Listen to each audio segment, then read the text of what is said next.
Hello, c'est Héloïse. On se retrouve dans un nouvel épisode de En Off, le podcast où on discute sans filtre et où on apprend des échecs pour rebondir plus fort. Prête à être inspirée ? C'est parti. Du coup, aujourd'hui, on se retrouve avec Amélie, ma maman. Enchantée. J'ai voulu faire un podcast avec toi, au moins un épisode avec toi, pour avoir des profils différents qui sont aussi de mon entourage parce que j'en ai pas encore fait des épisodes comme ça. Et je trouve ça trop intéressant d'avoir des points de vue différents, de personnes qui ont des parcours complètement différents, des générations différentes aussi. Mais voilà, et je voulais aborder parce que du coup, je mets un peu un contexte pour les gens qui n'ont pas forcément suivi jusqu'à maintenant ce que j'ai fait. Mais pendant 3 ans, j'ai eu mon entreprise Eziol, qui était une boutique e-commerce.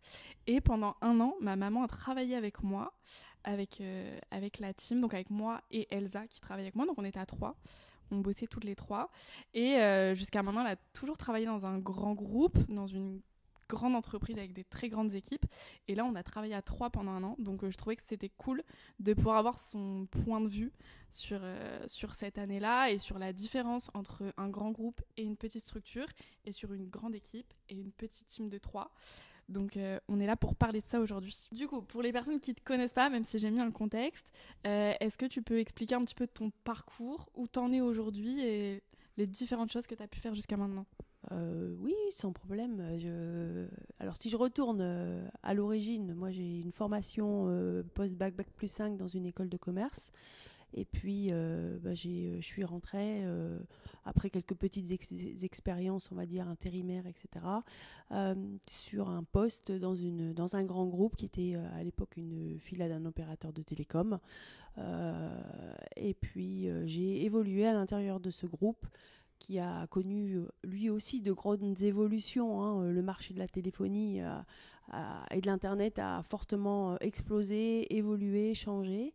Donc j'ai toujours dans la partie plutôt, on va dire un petit peu animation commerciale.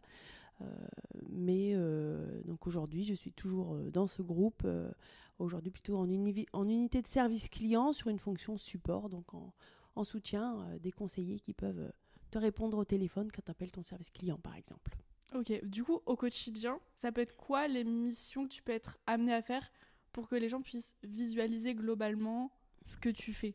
Simplement, tu vois. Alors, pour simplifier, je suis un interlocuteur, principalement des managers d'équipe, pour leur donner toutes les informations qui peuvent venir au niveau du national, les informations importantes, les informations qui peuvent être aussi liées à l'unité, à notre unité de service client, mais dans des choses qui les concernent plus eux directement dans leur activité de tous les jours, pour qu'après ils aient les outils à destination de leurs conseillers sur la partie principalement offre et animation commerciale. Et puis je suis aussi l'intermédiaire dans l'autre sens où je suis là pour remonter aussi les informations qui viennent du terrain, pour toujours dans un dispositif d'amélioration,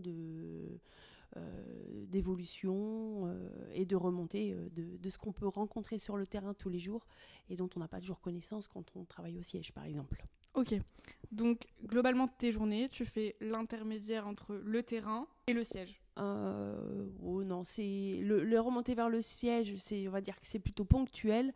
Okay. De mes journées, c'est plutôt redescendre de l'information vers le terrain, être à leur écoute et leur apporter aussi des outils ou des aides ou oui, quand il leur manque quelque chose sur le terrain, apporter ce qu'ils ont besoin. Par exemple, quand on parle d'animation commerciale, on va dire plutôt quel outil on peut mettre à disposition des conseillers pour les aider à vendre une offre en particulier, à bien comprendre une offre, à bien savoir la présenter, ou quels leviers peuvent exister pour expliquer aux conseillers et leur donner les outils dont ils peuvent avoir besoin pour ensuite eux être clairs et savoir l'expliquer et le revendre aux clients, par exemple. Ok. Du coup, tu travailles avec donc des supports de communication. Globalement, vous utilisez des logiciels. En fait, vous n'utilisez pas... En fait, ce que je veux expliquer, je la reformule. Donc, globalement, au quotidien, au niveau de la communication, qu'est-ce que tu peux être amené à faire ? Je sais que tu travailles du coup, je sais un peu ce que tu fais. Tu travailles beaucoup sur tout ce qui est présentation pour mettre en lien d'un côté et de l'autre? Alors, on a différents outils de communication, on Ouais, dira. c'est ça. En fait, je sais que t'as pas du tout les mêmes outils que moi. Du coup, juste globalement, pour pouvoir un peu faire après le comparatif avec ce Alors, que moi je fais. on a des outils, hein, puisque beaucoup de choses sont digitalisées. On est répartis sur un grand territoire, donc on fait aussi beaucoup d'informations à distance. Donc, alors, on est aussi sur les plateaux, donc on peut faire de l'information, de la discussion en direct avec les gens, mais pas partout. Donc, l'équipe qui est à l'autre bout de la région, on communique, on échange avec eux avec des outils digitaux. On a énormément d'outils collaboratifs qui ne sont pas forcément les mêmes, puisque ce sont on va dire plutôt des outils qui sont très structurés Et beaucoup plus sécurisé. et très sécurisés, Voilà, par qui est rapport quand même un critère très très important. Bah, surtout dans une grosse structure en fait. Voilà. On Et travaille puis pas avec les mêmes des données qui peuvent être, on va dire, aimer des pirates, ce genre de choses. Il faut normalement, c'est normal d'utiliser des outils qui sont très sécurisés. Donc on n'a pas des outils qui sont accessibles à tout le monde sans licence, enfin ce genre de choses. C'est très encadré, mais on a des systèmes, on a des directions informatiques, etc., et qui nous mettent ce genre de choses à disposition et qui travaillent autour de ça pour qu'on utilise des outils, tous les mêmes outils qui nous aident à collaborer. Mais les outils collaboratifs qui nous permettent de partager des plannings, des documents, des présentations, des enregistrements, tout ça, on a aussi. Mais ce ne sont pas les mêmes que ce qu'on peut utiliser dans des petites structures qui sont à disposition. Là où nous, on peut utiliser Canva, toi, tu vas utiliser PowerPoint.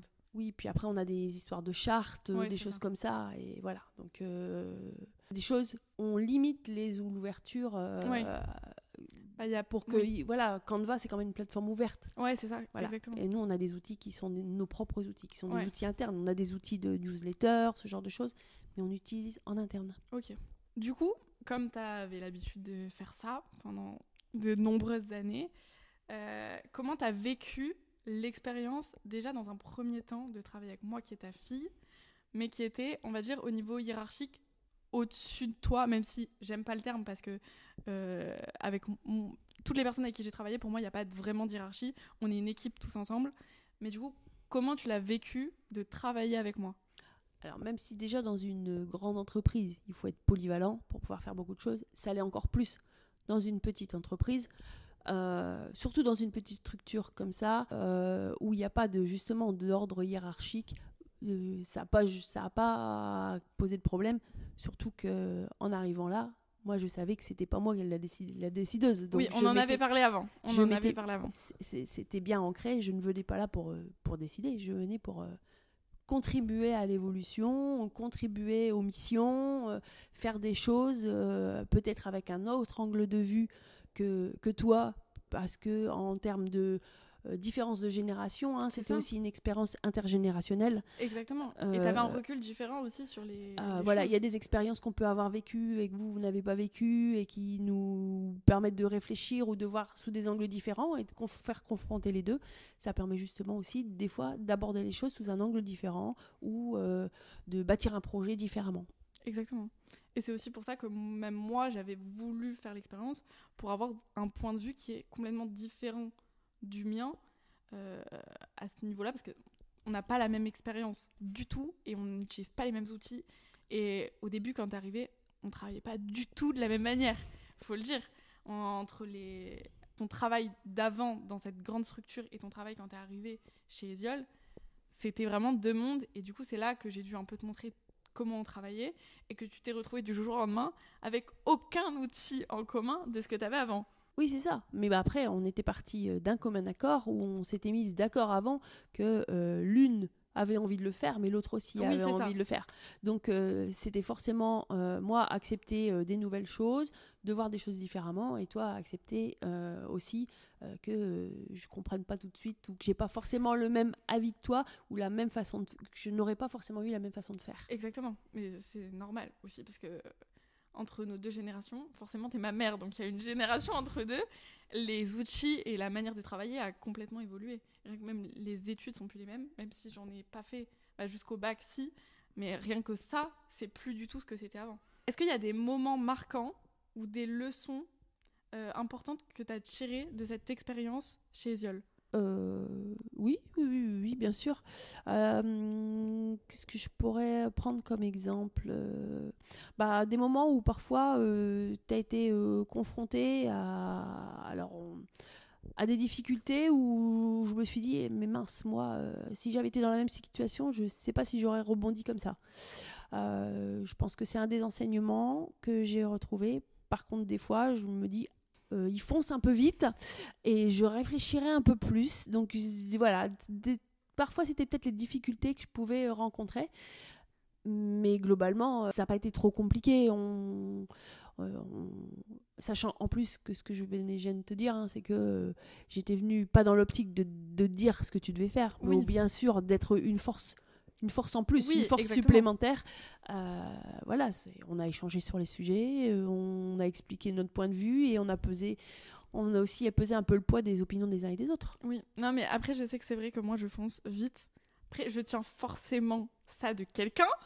Est-ce que c'est de ta faute ou celle de mon père? Je ne sais pas. Mais je fonce très vite parce que comme je le dis souvent, pour moi c'est un problème, une solution. Dès que j'ai la solution, j'y vais.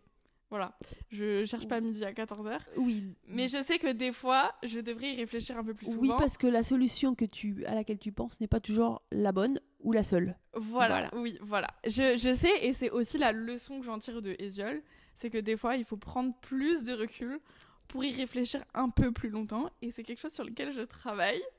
Mais oui, je sais que je fonce très vite. Parfois, perdre une semaine de réflexion et d'organisation te fait gagner un mois derrière. Oui. J'ai compris la leçon. Comprenez la leçon aussi. Un problème, une solution, mais des fois, il faut chercher plusieurs solutions pour choisir la bonne. La meilleure. Oui, oui, c'est vrai, parce qu'il n'y a pas forcément de bonnes solutions. Il n'y en a pas forcément qu'une. Et il n'y en a pas forcément qu'une. C'est vrai. Et forcément, la solution, tu la prends aussi en fonction de tes aspirations. Donc, c'est aussi ta solution. Il faut écouter la voix de la sagesse. Est-ce que du coup, chez Eziol, tu as été confrontée à des difficultés et comment tu y as fait face? Au début, on dira que c'était plutôt des difficultés techniques, puisque passer d'un univers, d'un univers et d'un outil à l'autre, c'est un petit peu de l'adaptabilité. Faut quand même dire du coup que tu t'es retrouvée du jour au lendemain à utiliser Notion, à utiliser un iPhone alors qu'elle n'en avait jamais utilisé, un Mac alors qu'elle n'en avait jamais utilisé, et Canva alors qu'elle n'avait pas vraiment utilisé Canva jusqu'à maintenant. Non. Donc, du jour au lendemain, ça fait beaucoup pour quelqu'un qui n'a pas grandi comme moi, j'ai pu grandir avec ces logiciels-là. Donc ça fait beaucoup de choses. Oui, parce que j'étais pas une utilisatrice. Après, je pense que ça s'apprend, c'est pas un souci. Ça demande un peu de temps. À la fin de l'année, c'est bon, tu maîtrisais. Voilà.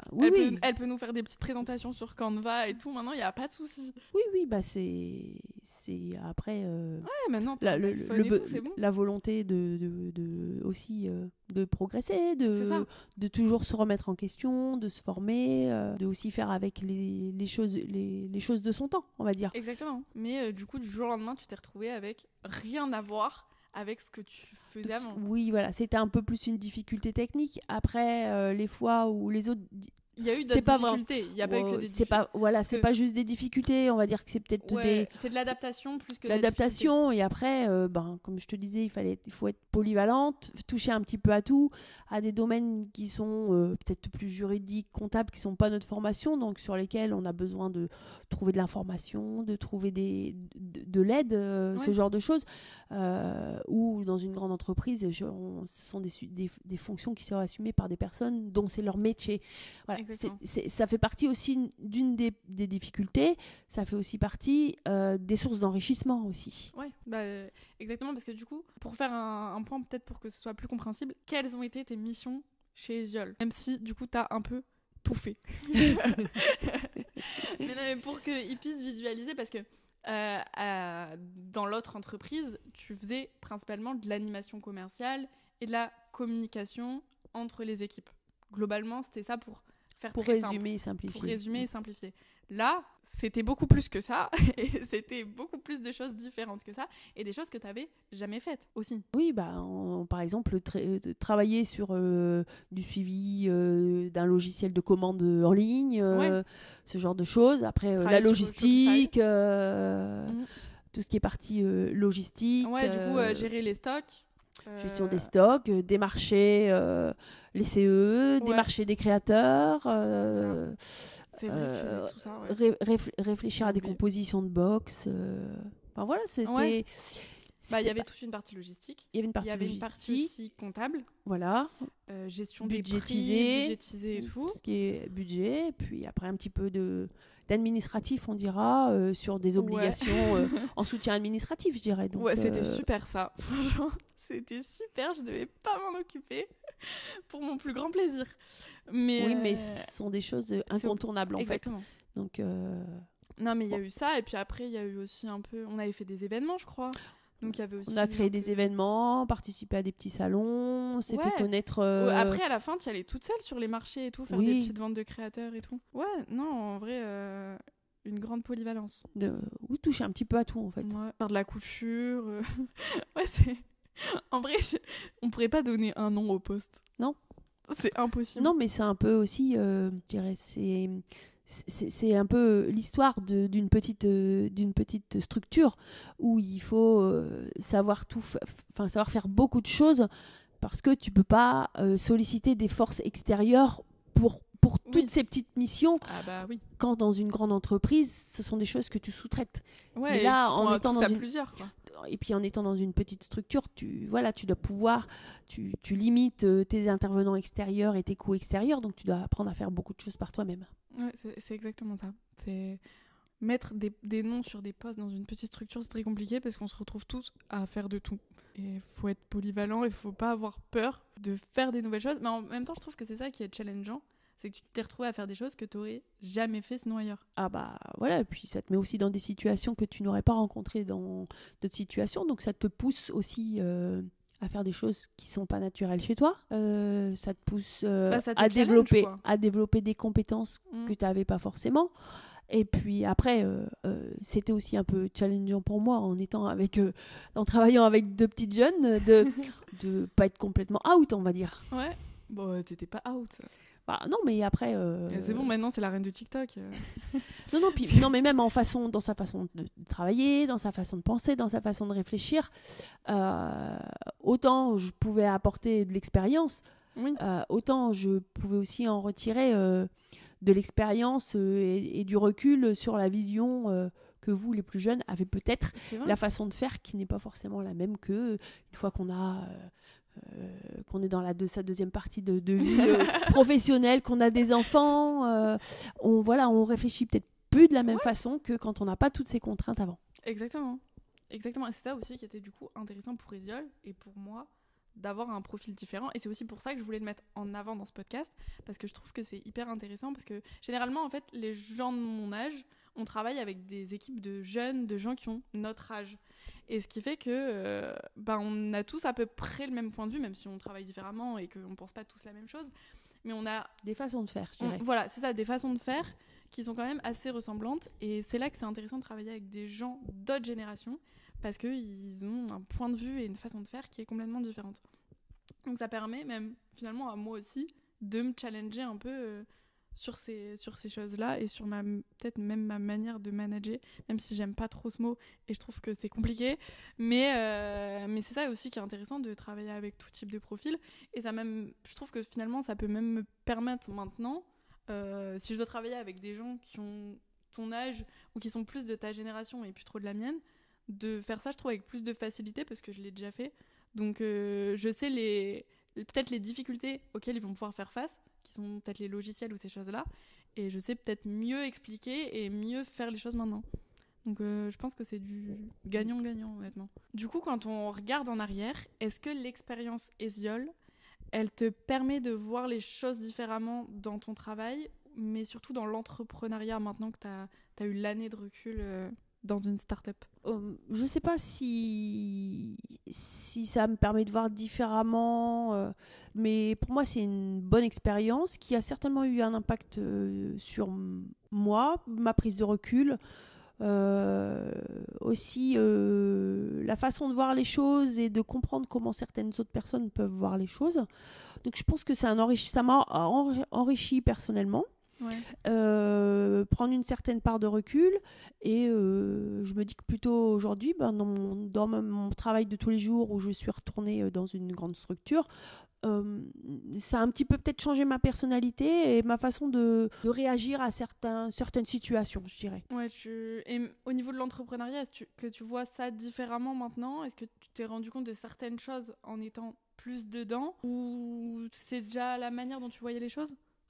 Après, je pense que mes origines, mes racines, qui font que mes parents n'étaient pas dans le monde du salariat, étaient déjà, on va dire, indépendants, m'ont donné une certaine vision des choses qui me permettait d'avoir déjà un certain aperçu de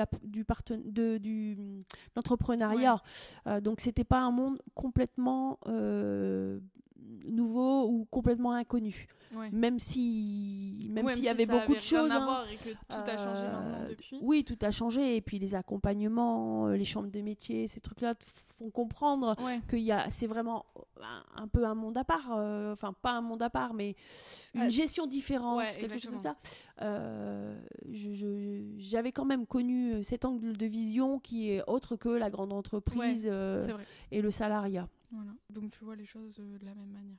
Forcément, j'ai appris des nouvelles choses, j'ai vu des choses qui font que je le garde comme expérience et qui continue à forger ma personnalité, ma vision des choses, et puis aussi peut-être la façon de comprendre certaines personnes différemment. Peut-être un peu ça. C'est bien alors. C'est que du plus. Oui, c'est que du plus. C'est pas...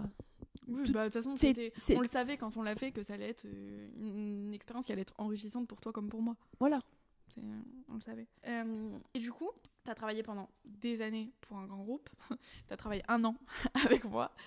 Est-ce que, du coup, travailler dans une petite structure, c'est plus stimulant ou pas? Est-ce que ça te fait faire... Oui, ça t'a fait faire plus de choses différentes. Mais est-ce que tu trouves que c'est plus stimulant? Parce que finalement, les journées se ressemblent beaucoup moins.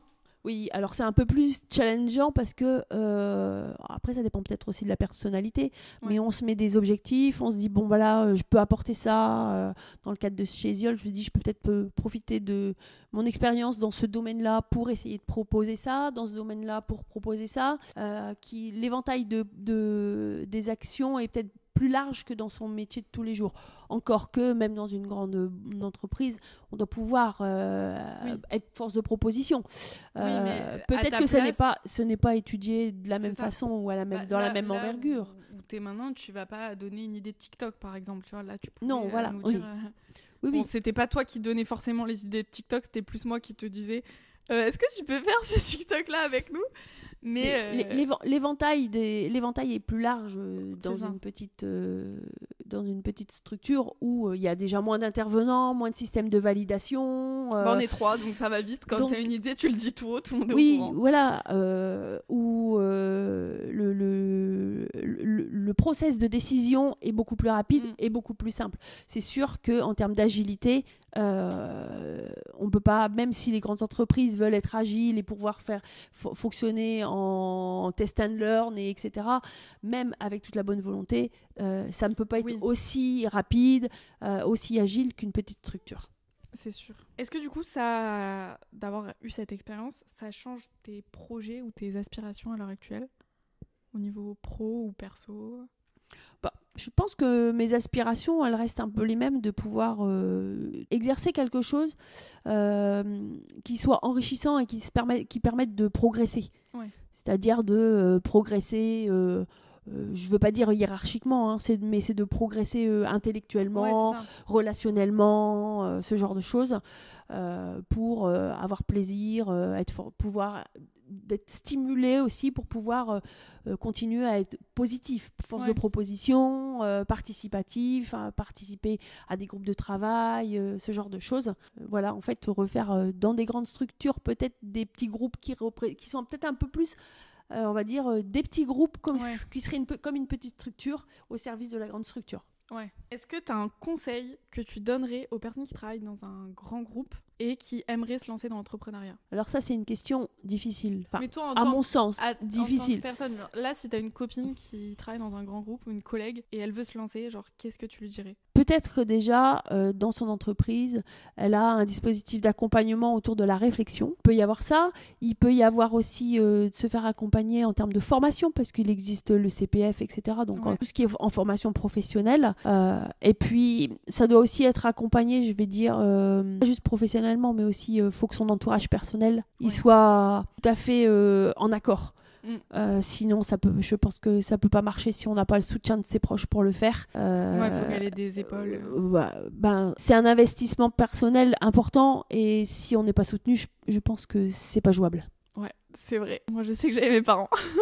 Pour le coup, mon frère, ma sœur, mes parents, ils y ont tous contribué. Donc non, c'est important d'avoir les proches. Oui, mais au-delà du soutien dans les petites mains, il faut aussi soutenir, on va dire, la démarche, accompagner, être là aussi quand c'est plus compliqué, être là pour encourager, ou des fois être là pour dire réfléchis bien, tu vas peut-être trop loin, enfin voilà. Ouais.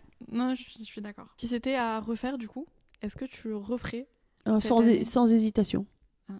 C'est bien. Sans hésitation, parce que d'un point de vue professionnel, ça te permet aussi de t'aérer un petit peu, on va dire, de t'aérer l'esprit, et de revenir justement, c'est aussi l'objectif de ce genre de choses, t'as vu plein d'autres choses ailleurs. Quand tu reviens à ton poste, tu reviens aussi avec des idées nouvelles. Tu t'es un petit peu, on va dire, comme j'ai dit, aéré l'esprit, donc avec un esprit peut-être un petit peu différent, des envies différentes, ce genre de choses.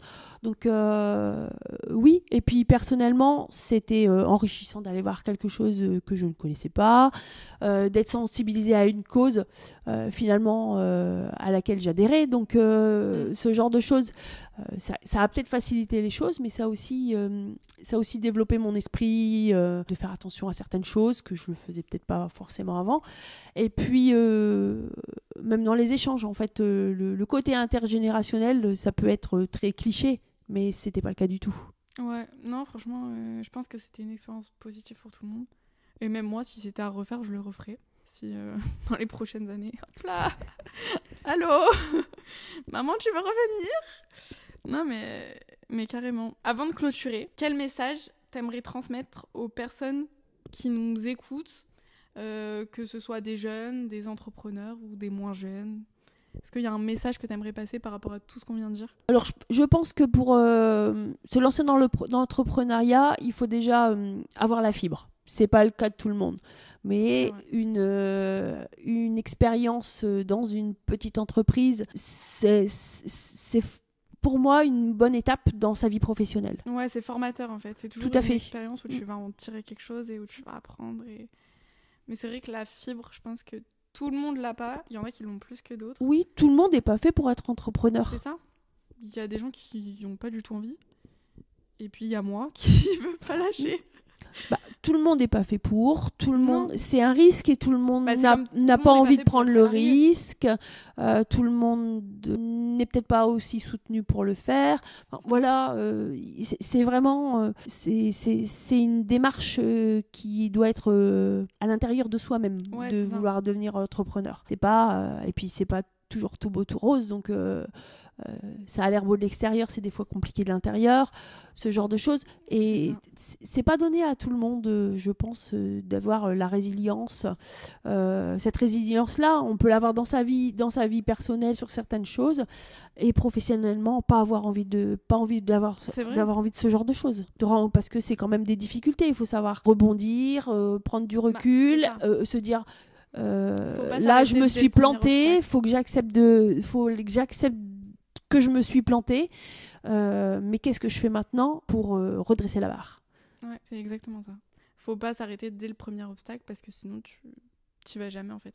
Non, faut pas s'arrêter dès le premier obstacle, mais faut en tirer des enseignements. Exactement. Pour progresser, faire progresser ou redresser la barre et retrouver la ligne de conduite qu'on s'était donnée dès le départ. Exactement. C'est comme, j'aime bien utiliser l'image de quand t'es face à un obstacle, t'as deux choix, soit tu t'arrêtes, soit tu apprends à escalader. Et apprendre à escalader te fera escalader tous les autres obstacles beaucoup plus facilement. Je sais pas si ma phrase elle est comprise, mais c'est une image que j'aime bien utiliser, parce que finalement, tu vas de ce premier obstacle, tu vas en tirer des leçons qui te feront avancer plus vite sur les prochains obstacles. Est-ce que tu as compris ce que je veux dire ou est-ce que je suis la seule à me comprendre? Oui. Et puis, souvent, tu franchis les obstacles petit à petit, en fin de compte. C'est ça. Tu peux rarement directement passer un obstacle. Souvent, Oui, l'expérience mais te le dira, souvent, tu dis j'ai traité ce problème-là, maintenant j'en ai un autre, etc. C'est tout le temps ça. Voilà. Un problème, mais c'est une ça. solution. C'est tout ça. Ça fait aussi partie de l'agilité. C'est exactement ça. Faut pas s'arrêter, faut continuer et faut pas avoir peur d'escalader. Voilà, on aime bien l'escalade. Et du coup, qu'est-ce qu'on peut te souhaiter pour la suite de ton parcours professionnel ou personnel? De continuer à pouvoir évoluer, on va dire, dans un métier ou dans des métiers ou dans des fonctions, hein, puisque aujourd'hui il faut pouvoir être agile, évoluer, changer. Voilà, ce que je me souhaite, c'est d'avoir la force, l'envie de continuer à me former, à progresser et à aller voir des nouvelles choses. Et c'est tout ce qu'on te souhaite alors. Merci beaucoup pour cette petite interview, ce petit épisode de podcast. Je pense qu'il était très sympa, même pour les gens de mon âge, je pense qu'ils vont adorer cet épisode, d'avoir un point de vue différent. Et du coup, même pour les personnes qui sont d'autres générations, parce que je sais qu'il y en a aussi qui m'écoutent, vous voyez, tout est possible et il n'est pas trop tard pour oser tester et même vous lancer si c'est ce que vous avez toujours voulu faire. Il n'est pas trop tard, c'est encore le moment, allez-y. Et puis voilà, donc merci pour cet épisode. Je t'en prie. Et puis on se reverra peut-être pour d'autres projets, d'autres épisodes. On en reparle. Salut!